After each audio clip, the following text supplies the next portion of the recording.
Welcome to Season 2 of the Workforce Situation Room, where we spotlight some of the promising and innovative solutions that address some of our most pressing workforce and economic challenges. Our mission at Workforce Solutions Borderplex is to power businesses to prosperity by empowering people with tools and opportunities to reach their potential in the workforce. I'm Bianca, your host, and I stand alongside our ladies of leadership at Workforce Solutions Borderplex with Leila Melendez, our CEO, Alma Aranda, Workforce Development Director, and Karina Castillo, our Senior Research Analyst. In this room, we all believe every situation has a solution. For today's episode, here's the situation. This is one of our best success stories here at WSB. As we sit at the lounge of the Rooftoppers business, I'm here with Ruben and Ruben Maldonado, who are hosting us. Thank you so much for hosting. Lucio Glenn, our program specialist. Leticia Castro, who works directly with our contractor at WSB. Thank you for joining us. And then we have Commissioner Stout. Everybody knows Commissioner Stout from the county, and Alfred Montenegro, who's here with us with a supply company locally. So what I want to talk about, and I mentioned success story, is that we are talking about business services with WSB and what we've done with Rooftoppers. They're one of our biggest clients. But we're also talking about a special population that we work with regarding individuals that are re-entering the workforce after being incarcerated. And they have been amazing in opening their doors with this program with one particular individual, Angel Hernandez, who we'll talk about a little bit. But I want to hear from both you, Ruben and Ruby, about what this situation has been like for you, what that day was when we did start talking about the program, and just paint a picture for us, for the listeners and the viewers, as to what it was that brought Rooftoppers together with this program. Want to start? You go first. I've always said that Ruben and I are very non-traditional in the way we do business. And with the labor shortages that everyone was facing, Ruben and I were kind of brainstorming, how can we get, new talent? Mm-hmm. And we both came up with the idea of what if we reach out to the halfway homes?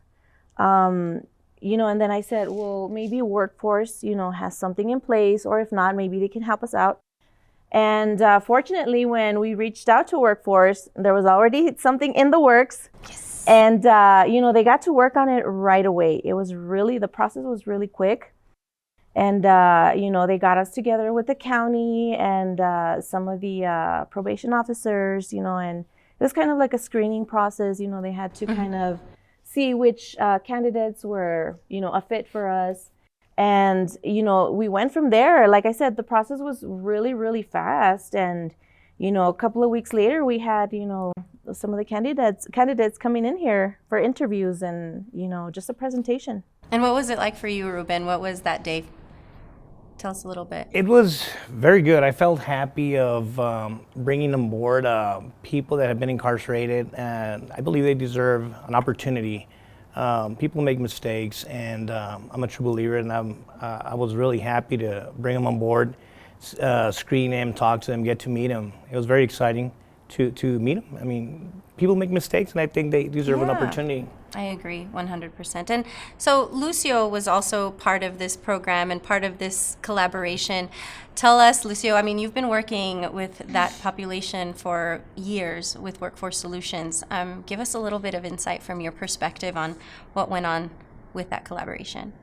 I think for me, sort of the sense of providing hope, not only for a business owner, but also meeting the need of someone who traditionally faces enormous amount of barriers the minute they leave the facility, who are conditioned to go day by day in prison and now having to reintegrate themselves into society, was something that I was excited to do, and with the commitment of the county being willing to meet us halfway and basically say, you find us an employer, we'll bus them to you. We'll send a van and we'll do whatever it takes to make it work. Because and not only that, they didn't just choose people that were on probation. These were actually people that were in a facility that they're still serving a little bit out of their sentence,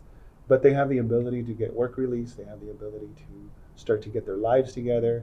And they were willing to work with the hardest populations first, but make the commitment at the same time to transport them, to provide that level of service to these business owners and give them another chance. And them arriving, getting off the vans, walking up here, I could see it in their eyes. They were in awe, like, That's is awesome. this even real? Like, am I sitting in this facility? Are these people actually going to engage with it? And they did. They sat around this whole table, each one of them. We had a little bit of food for them, hosted them, and they treated them like anyone else. And I think that's the level of commitment that we need from business owners, and what Rooftoppers showed right off the top. They were like, hey, you're qualified. We need people for the job, and we're just going to interview everybody. And they did. They told them the qualifications to the probation department. The probation department looked at the people they had at their facility, brought them over, and they had one-on-ones directly with business owners. I mean, how much better can you get than that? I love that you said that you saw the light, in their faces when they walked in, because can you imagine, like, you come out of this box, a gray box, after however long you've been there, and you're suddenly in this stage of opportunity, and you're not going to be judged after having been judged and literally judged by a judge, and you get this chance, and it's hope, right? Like, it's treating them with dignity, returning them the right of dignity, and getting them back into creating a vision for themselves, right? So then bringing it back to you two, you obviously, having worked with these individuals, you have some sort of secret sauce, because it takes a very special energy, a very special type of love to not only open your doors, but to also be able to embrace these individuals and shift their mindset to where they're actually, they're giving you value. They're becoming an asset to your company. Yes. Can you tell us a little bit about some of the workers that you're now working with, and what are you doing to get them inspired? What is that? How do you do that? How can we tell other businesses the steps as to how to make that happen? Well, I mean, it brings me joy to see that now they're trying to change their life, and to get to talk to them, just like a regular person. You don't have to see their background. Basically, you can talk to them like normal, and I see the difference in them, how they want to make a change. I've talked to them, and I asked them if they were ever to try to go back to the same habits, and they totally say no. I'm happy what I'm doing. It's amazing what you guys did for us. And I challenge them toward, like, well, what about easy money, or depending on what we're talking about, and they say no. I think that I feel good getting to grow with the company that I'm at. I feel excited. I get to buy my own stuff now. I earn my money. I have bought my car, I bought my phone, and we had a little joke about it, because one of the times he was looking at his phone and he fell by working backwards, and he says, well, at least I know I have money now to replace it. So he was like, feels good, even though I broke my own phone. But Cool. but I enjoy working with them. They're great people. I think we all deserve a second chance.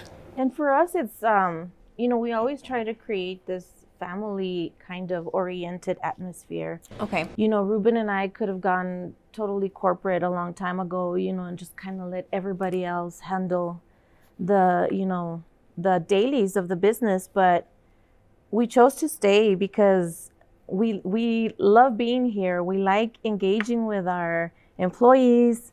We like making them feel like family. So for us, it's just kind of having like an extended family. Ruben and I, we started really young. We faced a lot of obstacles where people were even rooting for us not to make it. 30 years later, we're still married and we have the businesses, and it's just, for me, it's the opportunity of creating these job opportunities, not just for re-entry candidates, but for anyone, It's for me, I feel this joy coming in and seeing them happy, seeing them laughing or joking around with each other. You know, it just brings like a sort of peace. I don't know how to explain it, but you know, it's family. And you know, I've had family in the justice system, and I wish that, you know, he would have had, you know, somebody give him an opportunity instead of just labeling him. Unfortunately, he died of COVID, but he spent most of his life in the jail system. And, you know, I wish that it would have been different for him. You know, maybe if he would have found somebody to give him an opportunity before he got into doing the same stuff all over again, doing that same cycle, you know, it would have been a different life for him. So it hits close to home. It makes a lot of sense. And Lucio, you mentioned right now, they're conditioned, right? That was the word that you used, and definitely that's what we're up against. We're up against a conditioning, but you two have found a way, and very likely because you have a similar perspective, having that experience with your family member, to deprogram that, to uninstall that conditioning, which is a very unique, I call it talent, a skill that you can do as business owners, as employers, which is something that we could encourage. And so, Leticia, I'm going to take it over to you. I know you weren't specifically involved with this particular program, but you work very closely on a day-to-day basis. Your life is dedicated to helping opportunity talent and these individuals.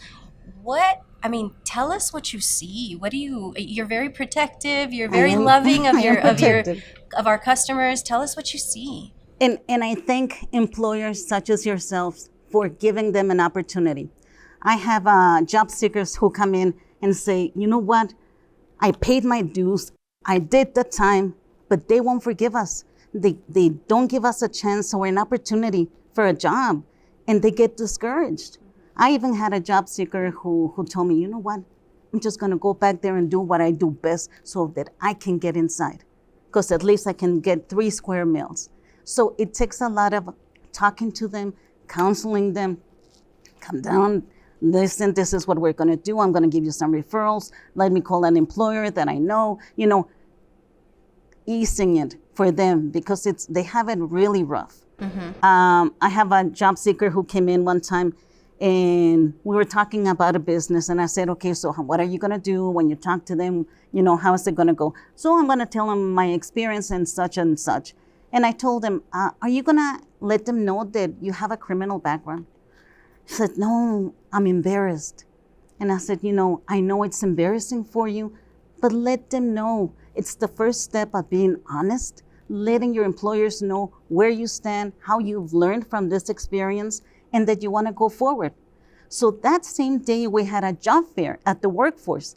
And I said, Joe, listen, we do have a job fair. You have management experience. You have warehousing experience.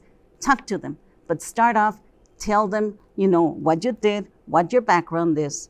And so I had him go through. He got an interview and he got the job. You know, and we were all so happy because, you know, he's like, you know, it's never been telling the truth and them giving me an opportunity. And I thought that was great.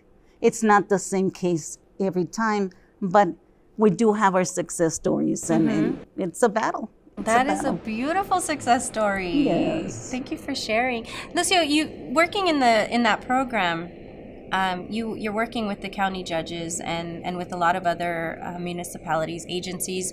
What are you seeing on your end, or what have you seen when it comes to those participants, or even just on the other perspective of I guess, the bias? You know, I agree with Leticia when there's an employer willing to have that conversation with the individual and let them know that they're open to learning about their background and understanding what brought them to that place. I think that changes it for them, and it changes it for the employer.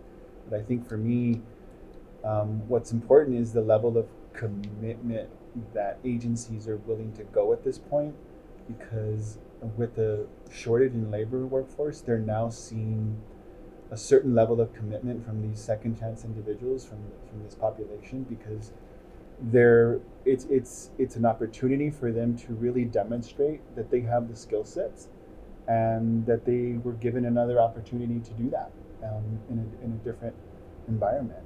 And so the type of connection that these agencies, whether it's the probation department or the community services department at the county, they see them as 100% as people. And I think when they're working with them, they'll stop at nothing to remove as many barriers as possible. And it's exactly what Leticia does on a day-to-day.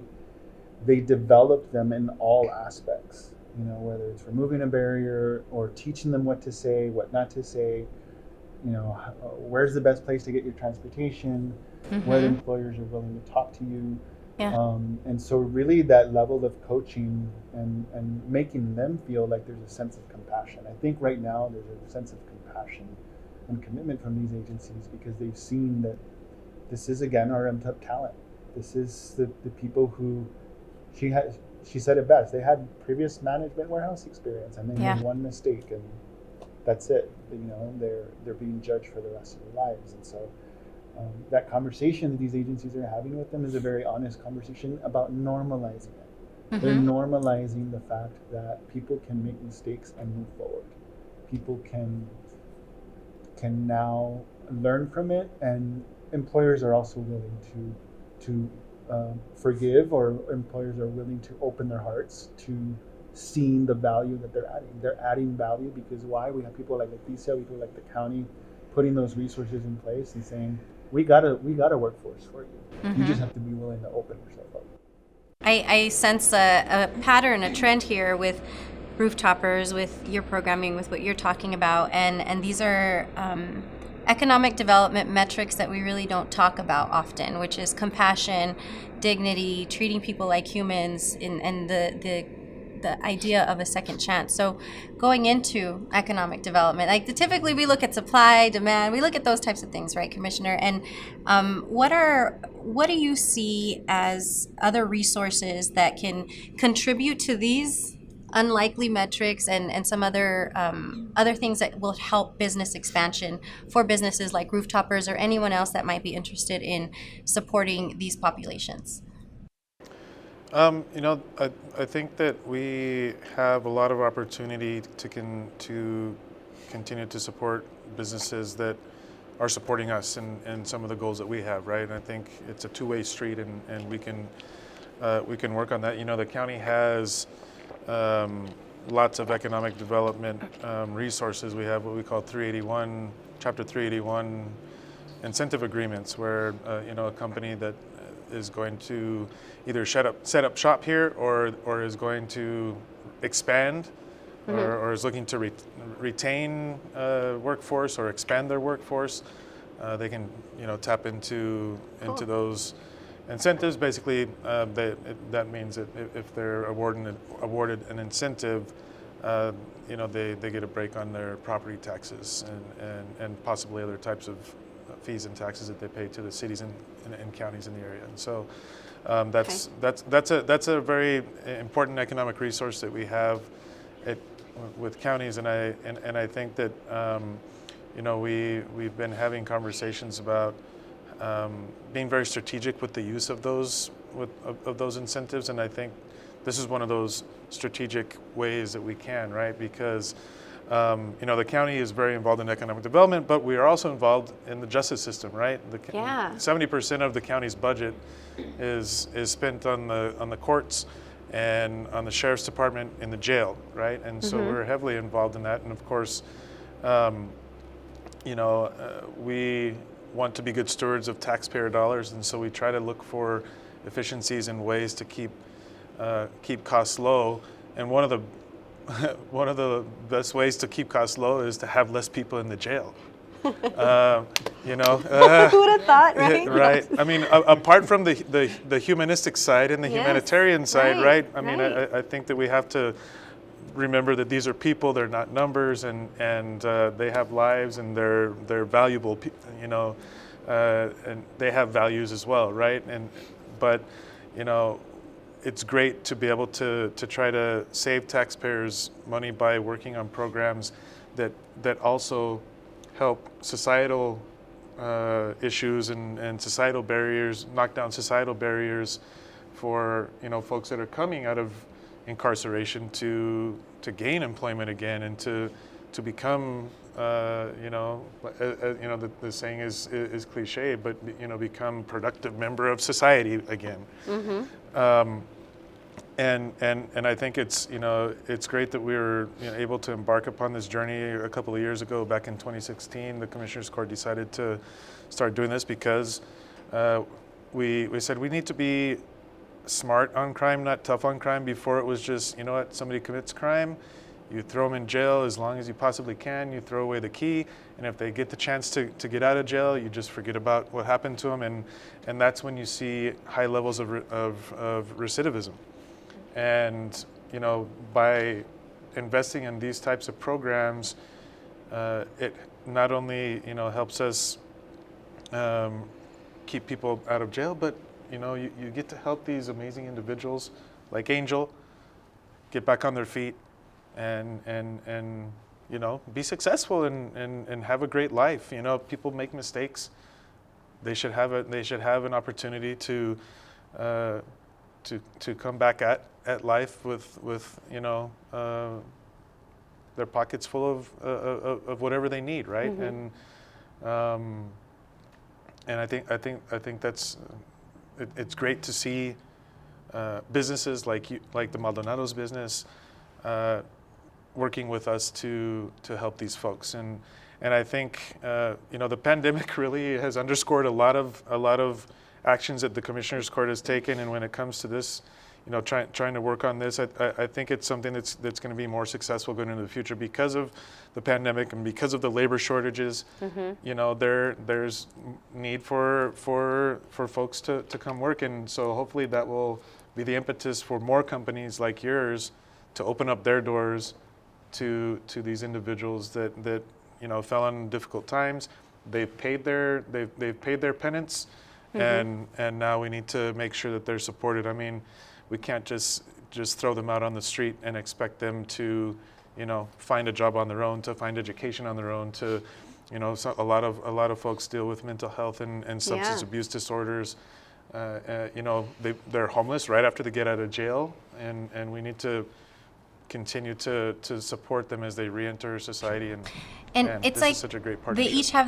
they each need their own recipe for rehabilitation, right? And we all bring a very special ingredient to that. And Leticia, I want to zero in a little more, since you work specifically with them. What are the ingredients in your recipe for the individuals? But then what are some of the ingredients that Workforce Solutions can provide to businesses that can, if anyone may be on the fence for supporting this population, what can we do for them? So that's two questions in one. So actually, for the employers, I know some of them, they're not too sure if they want to hire this person. So we try to set them at ease and talk to them about fidelity bonding. Fidelity bonding is pretty good because through the Texas Workforce Commission, they can bond this employee for $5,000 for 6 months. And that's pretty good, and if the employee is working out, everything's going out, you can get another 6 months, depending on every opportunity. But it's a great opportunity for a business to get, peace of mind, and for the employee to get an opportunity for the job seeker. So fidelity bonding, would you say, is kind of like an insurance? It's an insurance. So $5,000 up to, is that the cap? That's well, I'm not too sure. I want to say it's up. I think it might even go up to 25, and we'll verify that. But there is like an insurance bucket, right? In case something were to happen. But something to add on to that is the employer has to be willing to make an offer, so they can get the bonding, but they have to make an offer to the employee. So that level of commitment, they have to open themselves up to say, I'm offering this employee a job. Yes. I'd like to learn about fidelity bonding. Nice. Yes. And as far as the ingredients for the workers, for the job seekers. So for the job seekers, they go to any office in the Workforce Solutions. We offer so much. I get so excited because we offer so much to them. We prepare them for interviews. We do mock interviews. You know, we have a little session on dress for success. So we help them tailor a great looking resume. So even though if they come with nothing, they walk out of there with a nice resume. They know how to prepare for an interview. They know what to say. They know how to dress, what to say, what not to say. I mean, like our children, we prepare them. You know, we give them good advice, you know, try to do this, don't do that. You know, this is, you know, because a lot of them have been incarcerated for a long time. So the thing is, you know, be polite, you know. If you go into an interview, stand up and ask to be, you know, to have a seat, you know, little things like that we take for granted, you know, they're little reminders for them. But we equip them at the Workforce Solutions. What are some of the biggest challenges that you've seen? Do you have maybe examples of what are their barriers that they face as personally, that when you are trying to coach it? Maybe something that you've had one-on-one with somebody.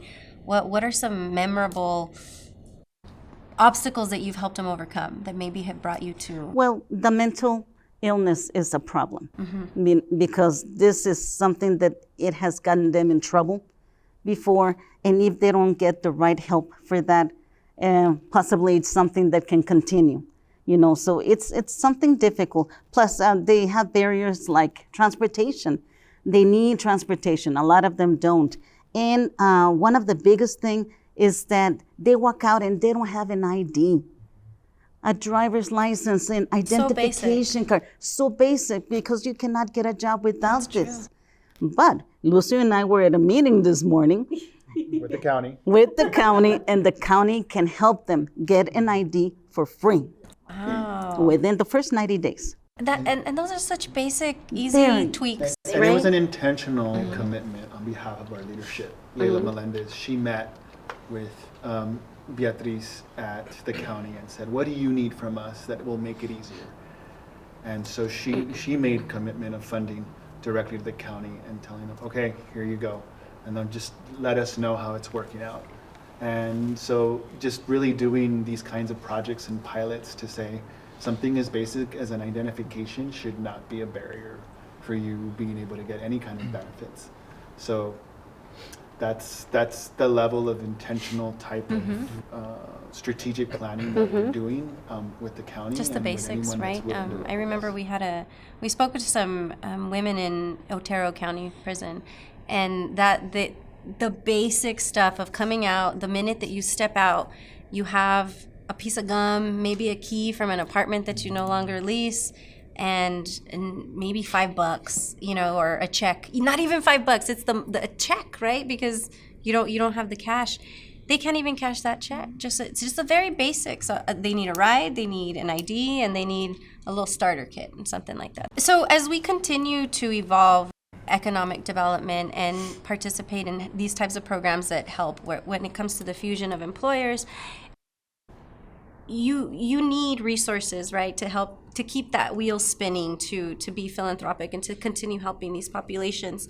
But you're also, as a business, kind of being slowed down with some of the issues economic development issues that you're facing post-COVID as a construction company. And this is where some conversation you can contribute a little bit here, Alfred, but you're dealing with to keep the momentum going with helping special populations.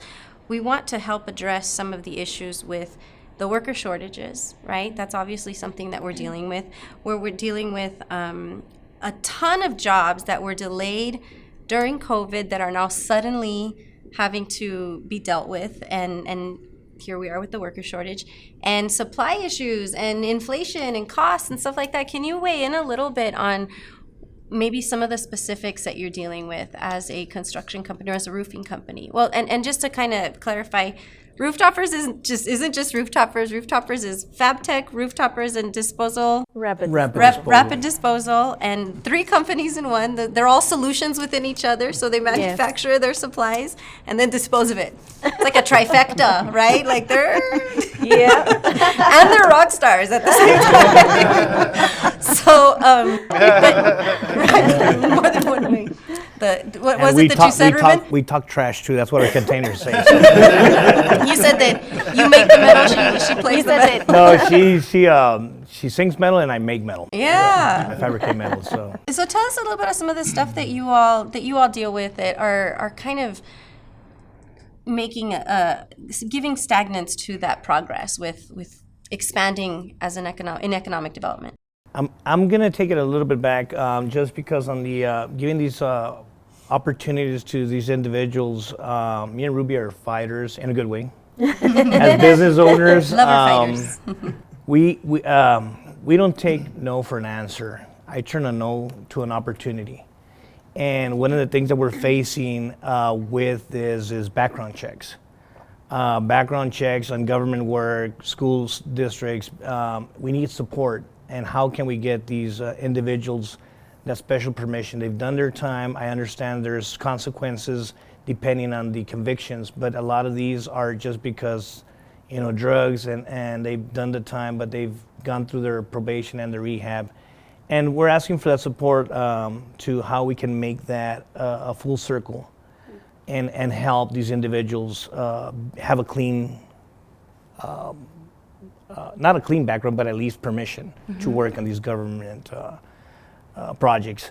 And another issue that we're facing is, I think, on the owner's contracts. When there's contracts, government contracts, I think that these contracts need to be screened again, changed from the owners, in this case, government or school districts, to the general contractors. As subcontractors, we really have no leverage of protection when it comes to payments, monies. So I think that these contracts need to be overseen on how they can be changed to also involve not the relationship between the owners, but also the contractors and the subcontractors. Since there's a lot of certified payroll that we have to submit, and as part of the requirements on these government contracts, we face challenges of not getting paid on time or not getting paid at all.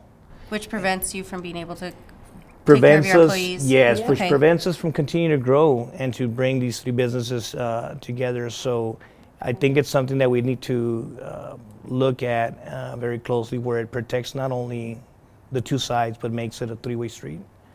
Okay. Alfred, do you have anything to weigh in on the supply side? I do.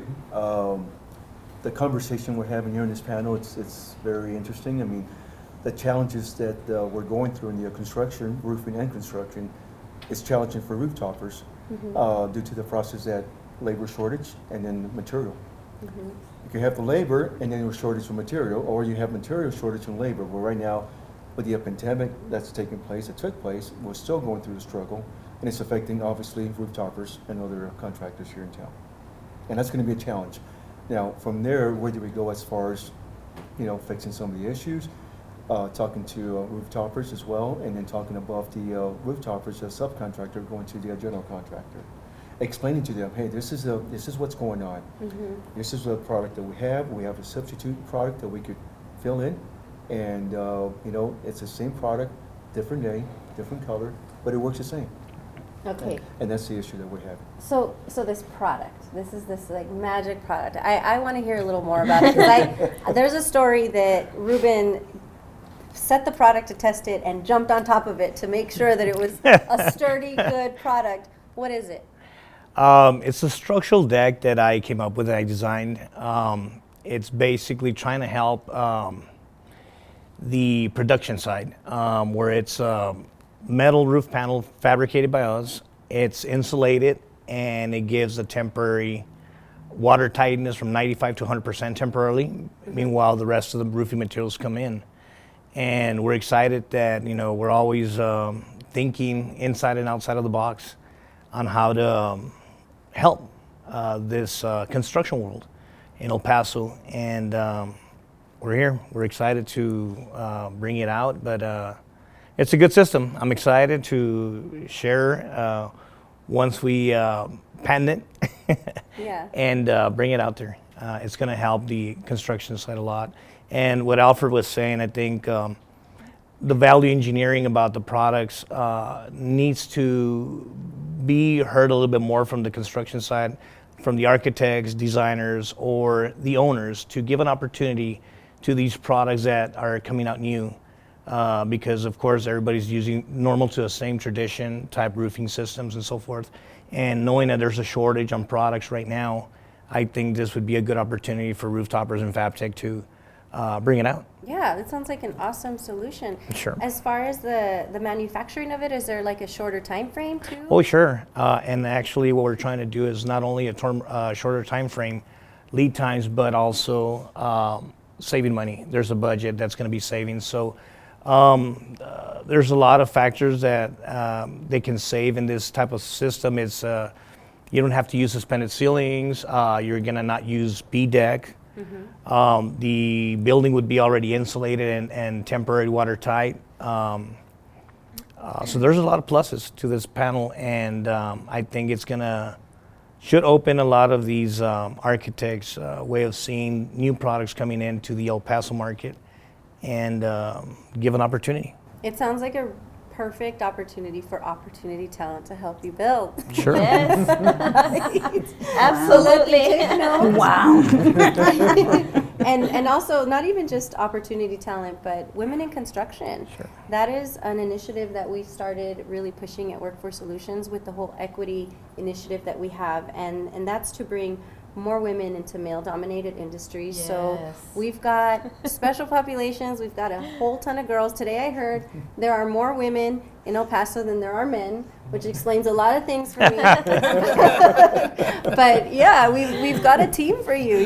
So what you need is the support to that's stifling some of the progress with some of the contracting issues, supply issues that you're dealing with, which is, we can talk about that. We can send that out in the podcast to see if other people might be able to weigh in on some potential solutions. But I want to talk about, so we spoke a little bit offline, and you mentioned a really cool collaborative solution with, bringing together subcontractors that could really elevate the whole situation with the industry in El Paso. Yes, I think to actually close the whole circle in the construction world, I think that El Paso needs an association because roofers are not licensed in the state of Texas. There's no licensings for roofers, and I think that we need to build an association from the NRCA, nonprofit organization, where we can talk roofing, talk metal, talk different products, and make the construction world a lot better.